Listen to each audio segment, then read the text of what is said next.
The race to become the leader of the communist world divided China and erstwhile Soviet Union. US President Richard Nixon and Secretary of State Henry Kissinger sensed that it was the right time to tie up with China. The United States had two main objectives. First one, to end the Vietnam quagmire. Second one, to avoid a potential enemy as mighty as United States in Asia. First one, to end the Vietnam quagmire. North Vietnam was under communist China and South Vietnam under capitalist USA. The Vietnam War was going nowhere. It had a dead end. So United States wanted a face-saving exit from Vietnam. In order to get a face-saving exit from Vietnam, United States wanted China's help in pushing North Vietnam to sign a peace deal with South Vietnam. So Henry Kissinger traveled secretly to Beijing, met Mao Zedong of China, and they became alliance partners. Henry Kissinger promised China that if China helps United States in Vietnam, United States will help back. How? China was then an isolated country. It was not exposed to the broader world. Henry Kissinger promised China that if China helps United States will buy China a seat in United Nations Security Council and expose China to the broader world.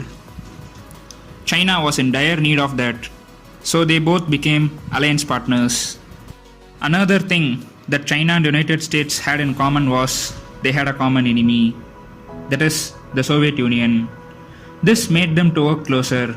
They became military partners. Pakistan already had good ties with China and United States, so a China-Pakistan-United States alliance was created against Soviet Union. It was against this backdrop that Soviet Union invaded Afghanistan in 1979. Fearing a Soviet invasion in neighboring Pakistan too, Pakistan turned towards United States. United States, along with Saudi Arabia, through the Inter-Services Intelligence, that is the External Intelligence Agency of Pakistan, funded the Afghan Mujahideen in the 1980s. This Mujahideen was later recognized as Taliban.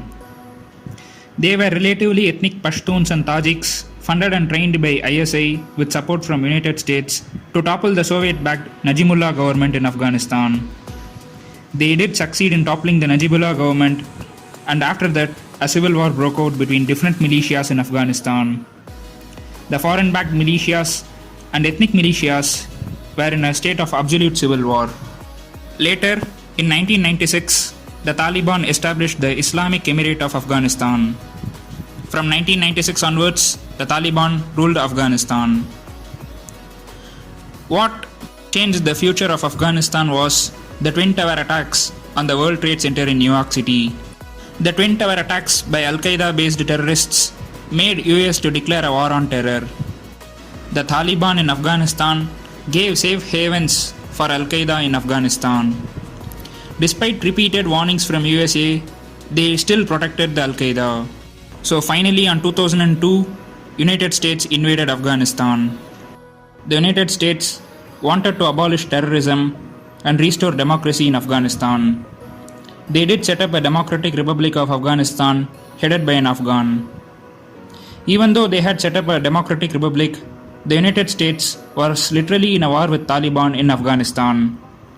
This war was similar to the Vietnam War and was leading nowhere. Now, having understood that Afghanistan has become their Vietnam of 1980s, the United States wanted to leave. But this time, there was no China to push a peace deal.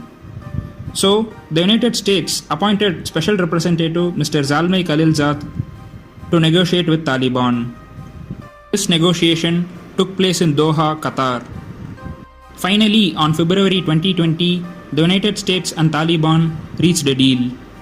But this deal regarding the future of Afghanistan is of no use now because it didn't involve the main party, the Afghan government. United States wanted only a face-saving exit from Afghanistan without understanding the need of Afghanistan. The United States left Afghan people to meet their ends with Taliban as their leader. Now, Afghanistan is not a democratic country, a country ruled by a radical Islamist group.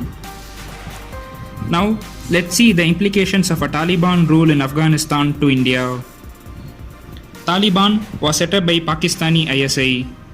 Their loyalty to Pakistan can make Afghanistan a safe haven for Pakistani terrorists against India. So, Kashmir surrounded by Pakistan, Afghanistan controlled by Taliban, and China can become a nightmare for India. Second, India has built dams and various infrastructure projects in Afghanistan. Even the Afghan parliament is a gift of India to Afghanistan. India's asset base in Afghanistan sums up to $3 billion. India doesn't want those to go in vain. Third, India had a close relation with the democratic governments of Afghanistan for decades. This could be a bump in Taliban's view in relation to India. Fourth, China becoming the first government to legitimize Taliban and its nexus with Taliban can be a threat to India. Fifth, India's gateway to Central Asia was Afghanistan. Now that being shut, India's stake in Central Asia looks bleak. As of now, India is pursuing a wait and watch strategy. It's waiting for things to unravel and to react only after that. That being said, India is having multiple backdoor talks and stepping up diplomacy with various stakeholders related to Afghanistan. Let's see what's there in the box when it comes to India's relation with Taliban in the future. Thank you and Jai Hind.